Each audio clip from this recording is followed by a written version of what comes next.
بسم اللہ الرحمن الرحیم. السلام علیکم اسٹوڈنٹس. کریں گے اسلامیات from National Foundation book A for A P S and Garrison کا باب نمبر 6 اور ہدایت کے سچ چشمے مشاعر اسلام کا ٹاپک ہم پڑھ رہے تھے. صحابہ کرام اللہ رضوان اللہ اجمعین اور ان کا جو ہمارے آخری دو رہ گئے تھے پرسنالٹیز، جن میں حضرت ابو عبید بن جراح اشرم و بشرا کی یہ صحابی ہیں جن کو خوشخبری دی گئی جنت کی دنیا میں ہی، اور حضرت عبد الرحمن بن عوف.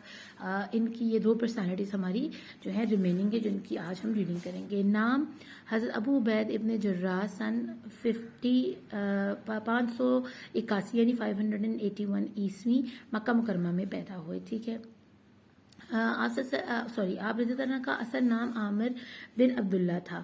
آپ کا اصل نام تو عامر بن عبداللہ تھا، لیکن آپ کو دربار رسالت سے امین الامات کا خطاب ملا. ٹھیک ہے. اب میں نے آپ کو پہلے بھی پریویس ویڈیو میں بتایا کہ آپ نے ان کے لقب جتنے بھی اشرم وشنا ہیں ان کو کیا القابات نوازے گئے اور یہ کیسے تھے. بہادر تھے، جری تھے، اور انہوں نے سارے غزوات میں حصہ لیا، اور غزوات سے متعلق کوئی ایک ان کی جرت بہادری کا واقعہ. ٹھیک ہے. اور پھر اسلام میں یہ کیسے آئے، کس کی دعوت پر آئے یہ، اور کتنی عمر میں آئے. یہ امپورٹنٹ باتیں جو آپ نے یاد کرنی ہے، بس چھوٹی چھوٹی. ٹھیک ہے نا. ایک آدھ واقعہ کو ذہن میں رکھیے گا ان کا اسلام کے لیے جنہوں نے کیا. ٹھیک ہے. یا انہوں نے کوئی خدمات ایسی انجام دی ہوں، اور ان کو لقب کیا کیا دیے گئے آپ صلی اللہ علیہ وسلم کی طرف سے. ٹھیک ہے. اور سارے غزوات میں انہوں نے حصہ لیا، اور کتنی عمر میں اور کس کے کہنے پر کس کی دعوت پر دار اسلام میں داخل ہوئے. تو یہ ذہن میں آپ نے رکھنا ہے. ابو عبید ابن جراح بے حد ذہین، سلیم الطبع، متقی اور بہادر تھے. اب سلیم الطبع کا مطلب ہے کہ بہت ذہین، عقل مندی، انٹلیکچوئل جس کو کہا جاتا ہے. متقی کا مطلب ہے بڑے تقوی والے، بڑے پرہیزگار، برائی سے دور رہنے والے، نیکی کی طرف جانے والے، اور بہادر تھے. حضرت ابو عبید ابن جراح کی ہجرت مدینہ کے وقت عمر 40 سال تھی. آپ بالکل ابتدائی زمانے میں مشرف با اسلام ہوئے. ابتدائی زمانہ کیا ہے؟ جیسے ہی اعلان نبوت ہوا تو انہی دنوں میں آپ نے اسلام قبول کیا.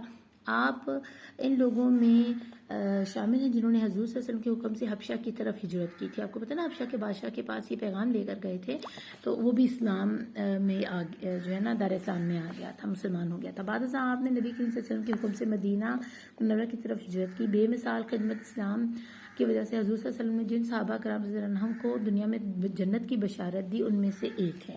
اب یہاں دیکھیں کہ انہوں نے یہ نہیں بتایا کہ اس میں کن کے کہنے پر یہ دعوت دار اسلام میں آئے. ٹھیک ہے. لیکن انہوں نے شروع میں ہی اسلام قبول کیا. یقیناً کسی ایک خلفۂ راشدین کے کہنے پر کیا ہوگا، یا ڈائریکٹلی آپ صلی اللہ علیہ وسلم کے ہاتھ پر بھی بیعت کی ہوگی.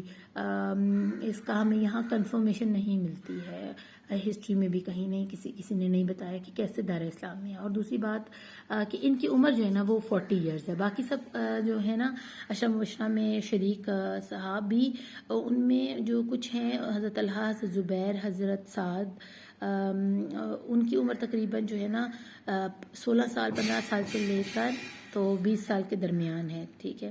اور یہ جو ہے نا یہ 40 سال کی عمر ہے ان کی. آگے پڑھ لیتے ہیں. بے مثال خدمات اسلام کی وجہ سے حضور نے جن صحابہ کرام کو دنیا میں جنت کی بشارت دی تھی اور یہ اشرم مبشرہ میں ان کا بھی حصہ. مدینہ منورہ کی اسلامی ریاست قائم ہوئی تو حضرت ابو عبید ان اکابرین میں سے تھے جن کو ہر نوعیت کا کام سونپا جا سکتا تھا. آپ ایک معلم بھی تھے، یعنی ٹیچر بھی تھے. ٹھیک ہے. محصل سرکاری واجبات وصول کرنے والی، یعنی ٹیکس والا جو محکمہ ہوتا ہے نا اس کو محصل کہتے ہیں، جو ٹیکس لیتے ہیں.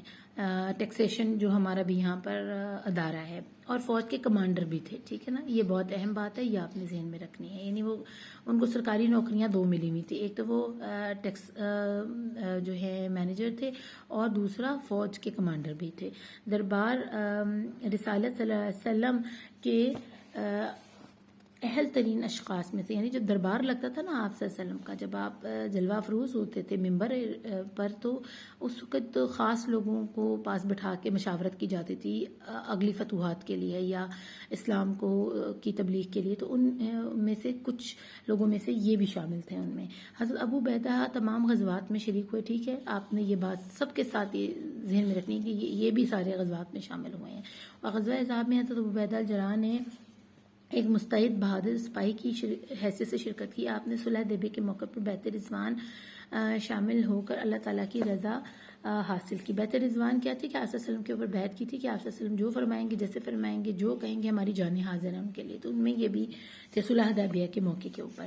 آپ غزوہ خیبر میں بھی نبی کریم صلی اللہ علیہ وسلم کے ان فدائیوں میں سے شامل تھے جنہوں نے اپنی شمشیر زنی کا حق ادا کیا۔ سن 9 ہجری میں وفد نجران نے جب ایک امین شخص کو ساتھ بھیجنے کا مطالبہ کیا، آپ صلی اللہ علیہ وسلم نے حضرت ابو عبیدہ کو اس مشن پر مامور کرتے فرمایا، ہر امت کا ایک امین ہوتا ہے۔ امین کا مطلب ہوتا ہے امانت دار۔ میری امت کا امین ابو عبیدہ ہے۔ تو یہ بہت امپورٹنٹ ہے، ٹھیک ہے نا۔ اور یہ کس نے کہا تھا؟ یہ نجران وفد جب جا رہا تھا نا، نجران علاقہ ہے، وہاں پر جو وفد جو ڈیلیگیشن بھیجا جا رہا تھا، تو انہوں نے نجران والوں نے کہا تھا کہ اپنا ایک ایماندار بندہ ضرور ساتھ بھیجیے گا۔ تو آپ صلی اللہ علیہ وسلم نے فرمایا کہ ہر امت کا ایک امین ہوتا ہے، ایک امانت دار ہوتا ہے جو اس امت کی چیزوں کو سنبھال کر رکھتا ہے، چاہے وہ اخلاق ہو، تقوی ہو، پرہیزگاری ہو، وہ جہاد ہو اسلام سے ریلیٹڈ یا کچھ بھی ہو۔ تو ہمارا جو امین ہے نا ہماری امت کا، وہ ابو عبیدہ ہے۔ تو یہ بہت بڑا اعزاز ہے، تو یہ آپ نے بہت اہم ہے، اس کو یاد رکھیے گا۔ اور بیعت رضوان دیکھیں یہاں لکھا ہوا ہے، ارشاد باری تعالیٰ یقیناً اللہ ایمان والوں سے راضی ہو گیا جب وہ حدیبیہ میں درخت کے نیچے یہ بیعت لی گئی تھی اور آپ صلی اللہ علیہ وسلم کی بیعت کر رہے تھے۔ اور یہ بیعت رضوان اس لیے لی گئی تھی کہ آپ صلی اللہ علیہ وسلم کو جو ہے نا خبر آئی تھی کہ حضرت عثمان غنی کو جو ہے نا شہید کرنے کی کوشش کی گئی ہے۔ تو آپ نے نا سارے صاحب کو اکٹھا کر کے یہ ان سے اپنے ہاتھ کے اوپر بیعت لی تھی کہ ہم اس کا بدلہ لیں گے نا مشرکوں سے۔ تو سب نے کہا تھا کہ ہماری جانیں قربان آپ پر، آپ بے فکر رہیں، آپ جہاں جیسے فرمائیں گے ہم ویسے کریں گے۔ حضرت شخصی اوصاف پڑھ لیتے ہیں۔ حضرت ابو عبید کو اپنی عظمت، کردار، زہد، تقویٰ اور صلاحیتوں کی وجہ سے اہل مدینہ میں بہت اثر و رسوخ حاصل تھا۔ اب زہد و تقویٰ کی وجہ سے اور یہ نا مدینہ میں بڑا ان کا اثر و رسوخ تھا، اور مدینہ ویسے ہی بڑا پیارا شہر ہے، اس وقت بھی بڑا پیارا تھا۔ انہوں نے ہمارے نبی کی بہت قدر کی ہے، نبی صلی اللہ علیہ وسلم کی، اور بہت پیار دیا ان کو نا۔ جیسے ہم ننیال آ جاتے ہیں نا، ہم اپنی نانی کے گھر آتے ہیں تو ہمیں کتنا پیار ملتا ہے، تو سمجھ لو کہ آپ صلی اللہ علیہ وسلم کے لیے جو مدینہ تھا نا وہ ان کا ننیال تھا۔ تو ان کو مدینہ والے بڑا پیار کرتے تھے، اور اتنے ہی جو ہے نا سختی مکہ میں تھی ان کے لیے۔ پھر بعد میں جب فتح مکہ ہوئی تو اس کے بعد وہاں کے حالات بھی کافی بہتر ہو گئے۔ آپ رضی اللہ عنہ کی تجویز و تائید سے حضرت ابوبکر خلیفہ بنے۔ تو حضرت ابوبکر کو جو خلیفہ بنایا گیا نا، سب سے پہلے خلیفہ جو مقرر ہوئے ہیں وہ انہی کی جو ہے نا تجویز تھی کہ ان کو بنا دیا جائے۔ پھر حضرت عمر رضی اللہ عنہ کو آپ پر اس قدر اعتماد تھا کہ جب انہیں اپنے بعد خلیفہ کی تلاش تھی تو آپ نے فرمایا اگر عبیدہ زندہ ہوتے تو انہیں خلیفہ بناتا، کیونکہ حضور صلی اللہ علیہ وسلم نے انہیں امین الامات قرار دیا تھا، ٹھیک ہے نا۔ اب میں چاہتا تھا کہ مجھے ان سے بہتر کوئی انسان نہیں مل رہا کہ میرے بعد وہ خلیفہ بن جائے۔ عہد صدیقی میں عہد صدیقی کیا ہے؟ حضرت ابوبکر صدیق کا پہلا دور خلافت میں حضرت ابو عبیدہ کو حمص کی فتح پر مامور کیا گیا۔ حضرت ابو عبید جنگ یرموک کے فاتح ہیں، جس کی وجہ سے ہرقل شاہ روم شام چھوڑنے پر مجبور ہوا۔ آپ کو پتہ نا ہرقل شاہ جو روم تھا وہ بہت برا انسان تھا، اور جو ایران کی فتح ہوئی تھی ان میں ان کا بھی ہاتھ ہے، ٹھیک ہے۔ آپ بیت المقدس کے بھی فاتح ہیں جو دنیا کا عظیم روحانی مرکز ہے۔ آپ کو پتہ ہے بیت المقدس کیا ہے؟ جو کہ قبلہ اول ہے مسلمانوں کا۔ پہلے ہم خانہ کعبہ کی طرف منہ کر کے نماز نہیں پڑھتے تھے، پہلے ہم رائٹ سائڈ پہ، آپ ذرا جیسے آپ کھڑے ہوتے ہیں نا نماز پڑھنے کے لیے، تو اگر آپ تھوڑا سا رائٹ سائڈ کو مڑ جائیں تو وہاں قبلہ اول بنتا ہے ہمارا۔ تو پہلے ہم لوگ وہاں نماز پڑھا کرتے تھے، ہمارے بڑے جو ہیں آپ صلی اللہ علیہ وسلم کے دور میں۔ تو بعد میں آپ صلی اللہ علیہ وسلم نے اللہ کے حکم سے جو ہے نا قبلے کا رخ تبدیل ہوا۔ اللہ نے حکم دیا کہ جو ہے نا اس طرف اب میرے گھر کی طرف منہ کر کے نماز ادا کرو، نہیں تو قبلہ اول جو ہے نا وہ بیت المقدس ہے۔ آپ نے بیت المقدس میں پہلی نماز وہاں پڑھی جہاں آج کل مسجد اقصی، اب مسجد اقصی جہاں بنی ہوئی ہے نا وہاں پر انہوں نے پہلی نماز ادا کی۔ اس وقت مسجد اقصی تعمیر نہیں ہوئی تھی، لیکن اس جگہ پر انہوں نے نماز ادا کی تھی۔ تو یہ ایک بہت امپورٹنٹ واقعہ ہے۔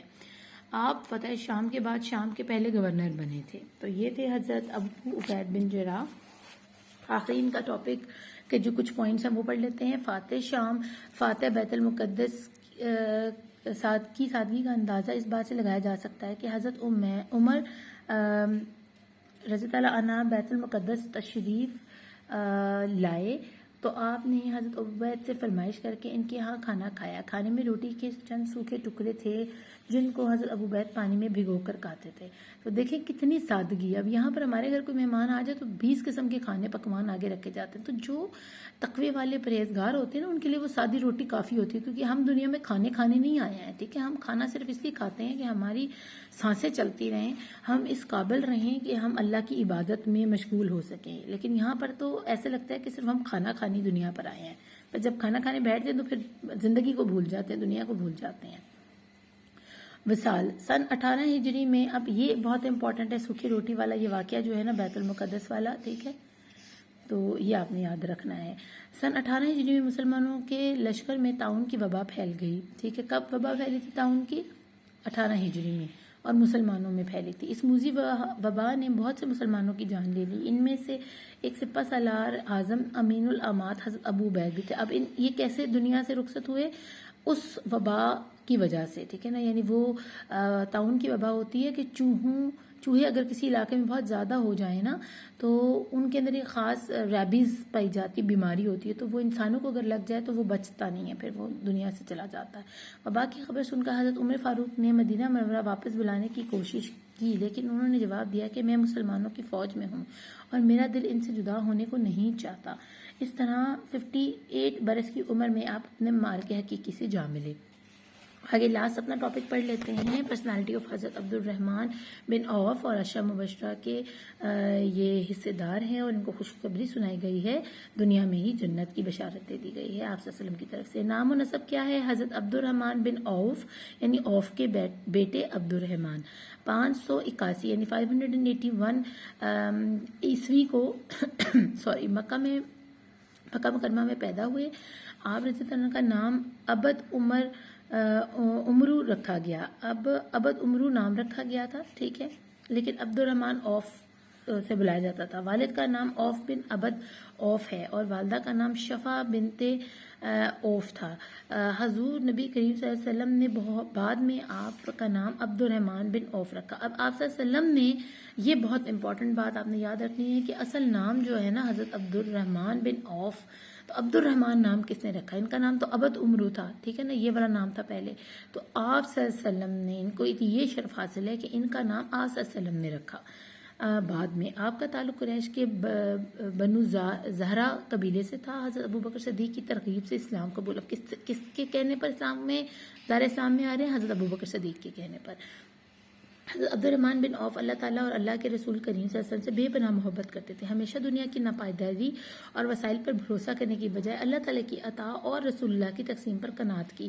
دنیا کی ناپائیداری کیا ہے؟ یعنی دنیا فانی ہے، اس کی کوئی چیز باقی رہنے والی نہیں ہے، تو ہمیں اللہ پر بھروسہ کرنا چاہیے کوئی بھی ہم کام کریں، اور قناعت کی اوپر زندگی گزارنی چاہیے. گزر بسر ہمیں ایسا کرنا چاہیے کہ بچت کے ساتھ، حوصلے کے ساتھ، اور فضول خرچی سے پرہیز کرنا چاہیے.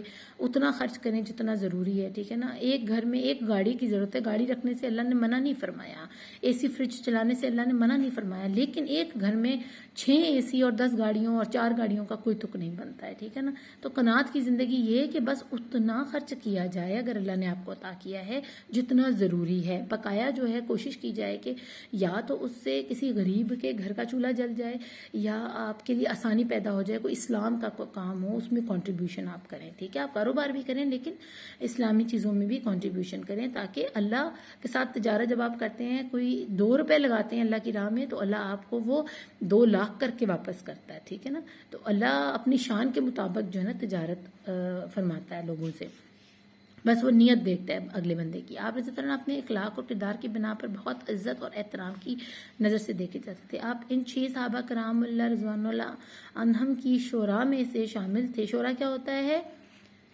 آپ گروپ کہہ سکتے ہیں، آپ شورا کو کہہ سکتے ہیں کہ پارٹی بھی کہہ سکتے ہیں، جو 4 5 6 لوگ ہوتے ہیں جن سے لوگ مشورہ لیتے ہیں. ٹھیک ہے نا، مین مشورہ وہ دیتے ہیں حکومت کو، اور پھر ڈیسائیڈ کیا جاتا ہے کہ اب کیا کرنا ہے. تو جو حضرت عمر فاروق نے اپنے بعد خلیفہ کے انتخاب کے لیے قائم کی. اب یہ وہ شورا تھی کہ ایک کمیٹی بنائی گئی جن میں 6 لوگ شامل تھے، جنہوں نے یہ فیصلہ کرنا تھا کہ حضرت عمر کے بعد کس کو خلیفہ بنایا جائے.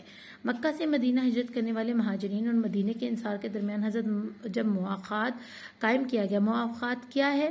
جب ان کے اندر بھائی چارہ بنائے گئے. یعنی آپ صلی اللہ علیہ وسلم نے ادھر سے ایک مہاجر کا ہاتھ پکڑا، ادھر سے ایک انصار کا. مہاجر کون تھے؟ جو مکہ سے اللہ کے کہنے پر، نبی صلی اللہ علیہ وسلم کے حکم پر اپنا سب گھر بار چھوڑ کر مکے سے مدینہ آئے تھے ہجرت کر کے، اور ان کو ہم مہاجرین کے نام سے جانتے ہیں. اور انصار کون تھے؟ جنہوں نے کھلے دل کے ساتھ ان کو ویلکم کہا تھا اور کہا تھا کہ آپ مدینہ آئے ہیں تو ہم اپنے گھروں کا آدھا آدھا سامان اور اپنی آدھی آدھی جائیدادیں، جن میں مویشی تھے، باغات تھے اور بہت ساری چیزیں تھیں، کپڑے تھے، گھر کے برتن تھے، سب چیزیں آدھی آدھی کر کے انہوں نے ان کو دے دی تھی.